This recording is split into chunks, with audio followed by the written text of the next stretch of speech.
आप देख रहे हैं TNB। वक्त के साथ भारतीय रेलवे भी तेजी से अपने सिस्टम में बदलाव लाने में जुट गई है।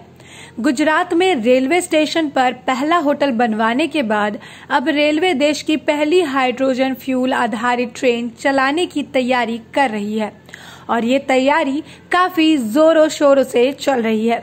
आपको बता दें कि रेलवे के एडीजी राजीव जैन ने कहा कि इस ट्रेन के लिए सोनीपत से जिंद के बीच का रूट तय किया गया है। इसी रूट में 89 किलोमीटर के रेलवे ट्रैक पर हाइड्रोफ्यूल से चलने वाली देश की पहली ट्रेन चलेगी। यह शुरुआत अभी ट्रायल के तौर पर होगी। इस ट्रायल के सफल होने के बाद इसे पूरे देश में लागू कर दिया जाएगा।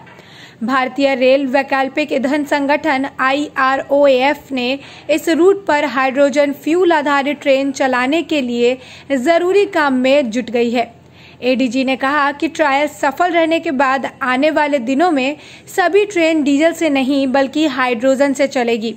रेलवे में यह बड़ा क्रांतिकारी बदलाव हो सकता है।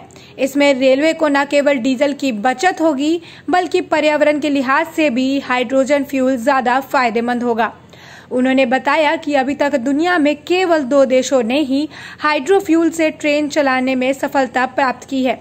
ये 2 देश जर्मनी और पोलैंड है। उन्होंने बताया कि ट्रायल के तौर पर अगर ये काम हो जाता है और भारत में ये ट्रेन चलने लगती है तो भारत इस लाइन में तीसरा देश होगा जिसमें हाइड्रोजन फ्यूल से चलने वाली ट्रेनें चलती हुई नजर आएगी।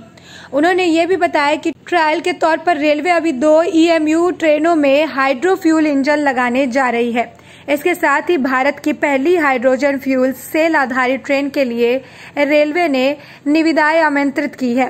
पेरिस जलवायु समझौता 2015 के अंतर्गत ग्रीन हाउस गैस के उत्सर्जन को कम करने के लिए भारत की ओर यह बड़ी शुरुआत है। रेलवे के मुताबिक इस लक्ष्य की प्राप्ति को चुनौती के रूप में लिया गया है। ऐसा करके रेलवे वर्ष 2030 तक जीरो कार्बन उत्सर्जन मिशन के लक्ष्य को हासिल करना चाहती है। रेलवे का कहना है कि अगले 2 साल में हाइड्रोजन फ्यूल आधारित ट्रेन दौड़ने लगेगी।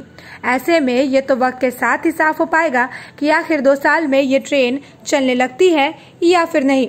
तब तक के लिए देश और दुनिया से जुड़ी अपडेट्स के लिए TNB के साथ बने रहें। हमारे नए अपडेट्स पाने के लिए चैनल को सब्सक्राइब करें और बेल आइकॉन पर क्लिक करें। साथ ही आप हमारे वीडियो को लाइक एंड शेयर करना ना भूलें।